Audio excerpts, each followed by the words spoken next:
मसीह में आप सबकी सलामती हो। मेरा नाम है रिजवान भट्टी, एक मरतबा फिर हाजिर हूँ अपने प्रोग्राम के साथ। तो आइए शुरू करते हैं आज का प्रोग्राम। आज का हमारा टॉपिक है इज़्ज़त। जिन लोगों को उर्दू से इंग्लिश ट्रांसलेशन करने का आइडिया है वो जानते हैं कि हमारी ज़ुबान में एक लफ्ज़ है जिसका अंग्रेज़ी में कोई नेमुल बदन है ही नहीं, और वो लफ्ज़ है इज़्ज़त। जो ट्रांसलेशन किया गया है उसका वो है ऑनर, और ऑनर हो ही नहीं सकता क्योंकि इज़्ज़त के तसव्वुर में गैरत भी शामिल होती है। और जब बहुत सारी बातें शामिल होती हैं जो अंग्रेज़ी के तसव्वुर में नहीं हैं, इसलिए हम इज़्ज़त नफ्स की बात करते हैं तो उसमें उर्दू का तर्जुमा करना वाकई बहुत मुश्किल हो जाता है कि कैसे किया जाए। हमारे यहाँ इज़्ज़त के नाम पर इज़्ज़तें लूटी जाती हैं, गैरत के नाम पर जानें ली जाती हैं। इज़्ज़त नफ्स की खातिर बहुतों को ज़लील किया जाता है, ख्वार किया जाता है। हम में से हर एक इज़्ज़त के लिए अपनी खुदी को बुलंद करने के चक्कर में लगा रहता है। तो हमारी समझ में ये नहीं आता कि हम इसका तर्जुमा करें तो कैसे करें। ना सिर्फ ये कि तर्जुमा ही समझ में नहीं आता, बल्कि ये समझ में नहीं आता कि दूसरों को समझाएं तो समझाएं कैसे। इस लफ्ज़ को इज़्ज़त के पीछे या गैरत के पीछे क्या तसव्वुर मौजूद है। इज़्ज़त नफ्स हमारे लिए बहुत अच्छी है। इज़्ज़त के पीछे या गैरत के पीछे क्या तसव्वुर मौजूद है। इज़्ज़त नफ्स हमें बहुत अच्छी लगती है। आदमी को अपनी इज़्ज़त खुद करना चाहिए, खुद नहीं करेगा तो दूसरे इसकी इज़्ज़त कैसे करेंगे। तो लिहाजा कहते हैं कि दूसरों की इज़्ज़त करोगे तो तुम्हारी भी इज़्ज़त की जाएगी। लेकिन हम तो ऐसे हैं कि हम अपनी कदर नहीं करते तो दूसरों की कदर कैसे करेंगे। खुद को इज़्ज़त नहीं देंगे तो दूसरों को इज़्ज़त कैसे देंगे। इसका नतीजा ये निकला कि हमारे माशरे में हर एक आदमी अपने आप को इज़्ज़त के मकाम पर देखने में मसरूफ़ हो गया है। दूसरे को वो इंसान ही नहीं समझता, ना उसके पास फुर्सत है कि वो किसी को इंसान समझे, कि वो दूसरे को इज़्ज़त दे ही नहीं सकता। हम में से हर एक अपनी इज़्ज़त नफ्स की खातिर दूसरों की इज़्ज़तें कुर्बान कर देता है, दूसरों की जानें कुर्बान कर देता है, दूसरों का सब कुछ लूट लेता है, लेकिन इज़्ज़त बरकरार रखी कि हमारी पगड़ी किसी तरह से नीचे नहीं होनी चाहिए। इसी तरह से ये सिर्फ इस माशरे का मसला नहीं है, उस माशरे का मसला भी है जहाँ जनाब मसीह तशरीफ़ लाए थे। उस माशरे में भी अपनी खुदी को बुलंद किया जाता था। हर कोई अपनी फ़िक्र में था कि मेरी इज़्ज़त की जाए, मैं किसी की इज़्ज़त ना करूँ। फ़क्की फरीसी जो थे वो भी इसी डगर पे थे कि सिर्फ हमारी इज़्ज़त की जाए, हमारी वाह की जाए और किसी के बारे में कोई बात ना की जाए। और वो इसी मुसीबत में मुब्तला थे। और आज के हमारे लीडर भी इसी मुसीबत में हैं कि वो सिर्फ ये चाहते हैं कि हमारी वाह की जाए और कुछ नहीं। जो उस ज़माने के मजहबी लीडर थे वो जहाँ भी गए वो कुर्सी के पीछे लगे रहते थे कि हमें कुर्सी मिलनी चाहिए, हम जहाँ भी जाएं लोग हमें सलाम दुआ करें, हम करें या ना करें, लेकिन वो हमें सलाम करे। छोटा जो है वो सलाम करे, बड़ा सलाम ना करे। तो छोटे का फ़र्ज़ है कि वो बड़े को सलाम करे, क्योंकि ये हो नहीं सकता कि बड़ा आदमी किसी छोटे को सलाम करे। छोटे का फ़र्ज़ ये है कि वो बड़े को सलाम करे। हर एक अपनी इज़्ज़त की फ़िक्र में था। और उस माशरे में आपने ये पैगाम दिया कि अगर तुम्हें वाकई मेरी पैरवी करना मकसूद है तो मेरे पीछे चलना पड़ेगा। अगर मेरे पीछे चलना है तो खुदी का इनकार करना होगा। ये इज़्ज़त जो दूसरों को दे नहीं सकते, तुम्हें उसकी कुर्बानी देना होगा और अपने आप को इस रास्ते पे चलाना पड़ेगा। कहा कि मेरे सामने दो रास्ते खुले हैं। एक ये है कि मैं तख्त पे बैठ जाऊं और हुकूमत करने लग जाऊं। जब तक बैठा हूं लोग मुझे माने, मेरी बात माने, और जब मैं इस दुनिया से चला जाऊं तो मुझे भूल लें।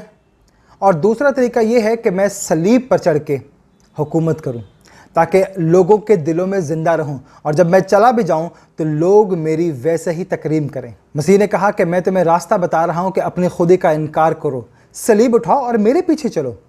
आओ अपनी जान की कुर्बानी दो, लेकिन दूसरों की इज़्ज़त पर हर्फ ना आए। यकीनन ये इज़्ज़त है, ये इज़्ज़त नहीं है कि अगर हम इज़्ज़त करवाते चले जाएं। जब इंसान इस दुनिया में आए तो पहले कौन इसकी इज़्ज़त करता है, किस पर फ़र्ज़ आयद है और किस पर फ़र्ज़ आयद भी किया गया है। माँ बाप प्यार करते हैं, लेकिन बच्चों पर यह फ़र्ज़ आयद किया गया है कि वो अपने माँ बाप का एहतराम करें, उनकी इज़्ज़त करें। छोटा हमेशा बड़े की इज़्ज़त करता है, लेकिन जब आदमी अपने आप को छोटा माने ही नहीं तो वो किसी की इज़्ज़त क्या करेगा, या किसी को अपने बड़े को मानेगा या नहीं मानेगा, तब भी इज़्ज़त नहीं करेगा। पूरे माशरे की ख़राबी यही है कि कोई किसी दूसरे शख्स को अपने से बड़ा मानने के लिए तैयार ही नहीं है, इसलिए उसकी इज़्ज़त करना तो बहुत दूर की बात है। अपने आप को सबसे बड़ा मनवाना चाहते हैं, अपनी इज़्ज़त करवाना चाहते हैं। आपने कहा यह तरीका गलत है। ये नहीं है कि हर आदमी मखदूम बन जाए, बल्कि हर एक आदमी को खादिम बनना पड़ेगा। मेरे मसीह ने कहा कि मैं तुम्हारे सामने अपना उसवा हसना पेश करता हूँ, तुम्हारे सामने मेरा नमूना मेरी ज़िंदगी है। इस दुनिया में मैं खिदमत करने के लिए आया हूँ, खिदमत लेने के लिए नहीं। मैं इसलिए नहीं आया कि लोग मुझे खड़े होकर सलाम करें, मेरा एहतराम करें, बल्कि मैं इसलिए आया कि मैं एहतराम करूँ, लोगों को इज़्ज़त दूँ।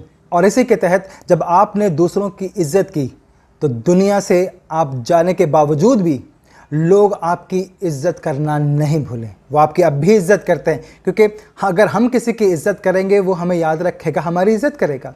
हमारे माशरे की ख़राबी यही है कि हम दूसरों की इज़्ज़त करने के बजाय अपनी इज़्ज़त करवाने के चक्कर में पड़े रहते हैं। खादिम नहीं बनना चाहते, हम मखदूम बनना चाहते हैं।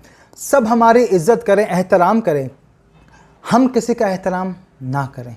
यानी यूँ समझ लें कि हम हर एक आदमी को अपनी जगह पर देखा जाए तो वो हर आदमी अपने आप को चौधरी समझता है, अपने आप को वो समझता है कि पूरी दुनिया जो है मेरी कमी कमीन है।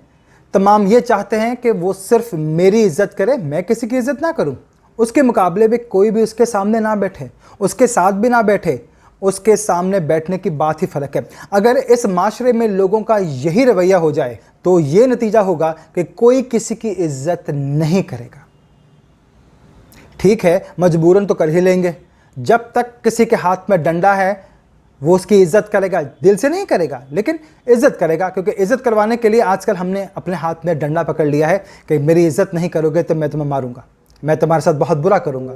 दिल से इज़्ज़त उस वक्त होती है जब आपको मालूम हो कि दूसरा आदमी आप में दिलचस्पी लेता है, आपसे प्यार करता है।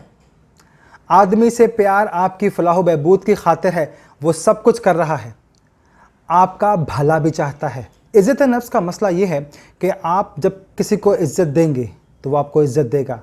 मसला आपने इस तरह हल करना है कि आज भी हमारे माशरे में ये मसला दरपेश है कि एक आदमी दूसरे आदमी की इज़्ज़त उतारने पे तुला हुआ है। आज भी हमारे पास इसका कोई इलाज मौजूद नहीं है। हमारे पास इलाज क्या है? ये है कि हम हर एक को अपने से बेहतर समझें। हम दुनिया में बेहतरीन कौम नहीं हैं, हमारे ऊपर ऐसी कोई जिम्मेदारी आयद नहीं की गई कि हम तमाम दुनिया को सबक सिखाने के लिए हमें भेजा जाए। हम दूसरों से बहुत कुछ सीख सकते हैं। खुदा ने हमें इस दुनिया में ऐसी कौम पैदा किया हुआ है जिनमें ये सलाहियतें मौजूद हैं कि हमने कुछ ना कुछ लोगों को सिखाना है। शायद किसी को थोड़ा बहुत भी सिखा देंगे तो हमारे लिए बहुत है, लेकिन सारा सिखाना हमारा काम नहीं है। इसके लिए हमें सीखना पड़ेगा। जब तक हम सीखेंगे नहीं, हम किसी को सिखा नहीं सकते। जब तक हम खुद को इज़्ज़त नहीं देंगे, हम किसी को इज़्ज़त नहीं दे सकते। तो ज़रूरी ये है कि आप दूसरों की इज़्ज़त करें, दूसरों का एहतराम करें, दूसरों की तकरीम करें। तकरीम इंसानियत का सबसे पहला सबक है कि इंसान दूसरे की इज़्ज़त करना सीखे, दूसरों को अपने से बेहतर समझे और सबसे पहले ख़ुद इज़्ज़त का मुजाहरा करे, फिर दूसरों से इज़्ज़त तलब करें।